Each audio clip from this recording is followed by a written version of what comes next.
Hello and thanks for joining us from our studios in Israel. I'm Aaron Porras, here with ILTV's morning briefing. After the start of near daily cases of arson coming from over the Gaza Strip, Israeli defense forces along the border have begun firing towards would-be Palestinian arsonists. Early this morning, Israeli aircraft fired at a group of Palestinians who were about to fly an incendiary kite. No injuries were reported, though. Incendiary kite attacks like the one attempted overnight have become commonplace in the Gaza Strip, as they cost roughly just 4 shekels to make, but have cost Israel an estimated 5 million shekels in damages. Many arsonists even attach balloons to their kites, so they carry further into Israeli territory, and with the summer heat, fires are liable to spread. Further, though mostly agriculture and nature reserves have been destroyed, they aren't the only things at risk. Earlier this week, an incendiary balloon landed on a building in the Chof Ashkelon community. It was put out, but not before doing some light damage. Israel takes the matter very seriously, and some ministers have even called for shooting kite flyers on site. For now, though, drones have become a commonplace deterrent, as has warning fire like from this morning. In a shocking twist, an Arab-Israeli woman has just been charged in an Islamic State terror plot in the United States. 45-year-old Wahiba Issa has been living in Wisconsin since 1992, and United States officials claim that she was coaching potential Islamic State attackers on how to cook up poison and make bombs and suicide vests. Dais allegedly used a number of social media accounts to promote the Islamic State group and encourage recruitment into the jihadist movement. United States officials claim she was also maintaining a virtual library of instructions on how to make biological weapons, with suggestions as to where to carry out bomb attacks like street festivals and other summer celebrations. She even allegedly encouraged a law enforcement informant to make poison ricin and contaminate a government post of water reservoirs. The United States Justice Department has now arrested the woman, who is the first person in 6 months to be arrested on charges of supporting a violent jihadist group. After police questioned Israeli Prime Minister Netanyahu over Case 3000, or the German submarines affair, he claims to have been found completely in the clear. That shouldn't be surprising, though, as he's never even been a suspect in the investigation. But Netanyahu is now demanding an apology from the media and opposition for suspecting him unfairly. Speaking at a meeting yesterday, he said that after many months of the media showing him getting into and out of submarines and raising suspicions, they were wrong.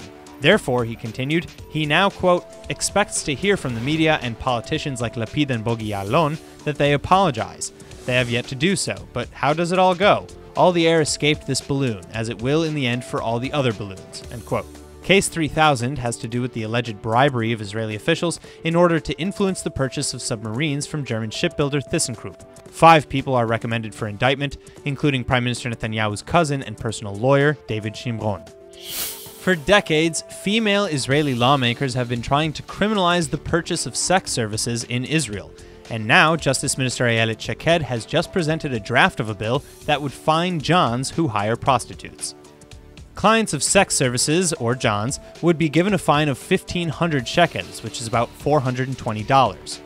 And customers caught a second time within 3 years would end up being charged twice that amount.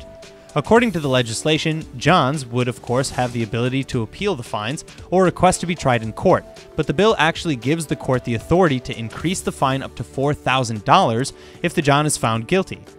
Nonetheless, these offenses won't be counted as criminal. Today, pimping, sex trafficking, and running a brothel are punishable under Israeli law, yet prostitution itself remains legal. Justice Minister Shaked hopes that this new bill will send the message that purchasing prostitution services is, quote, morally wrong, offensive, and objectifies women's bodies, end quote. The Justice Minister claims the bill is part of a much larger government plan that will also include rehabilitation programs for both workers and their customers, but won't be presented to the government until later this year. Today, Israel's sex industry is worth $318 million, and the Welfare Ministry estimates that there are between 11,400 workers to almost 12,800 in the state of Israel.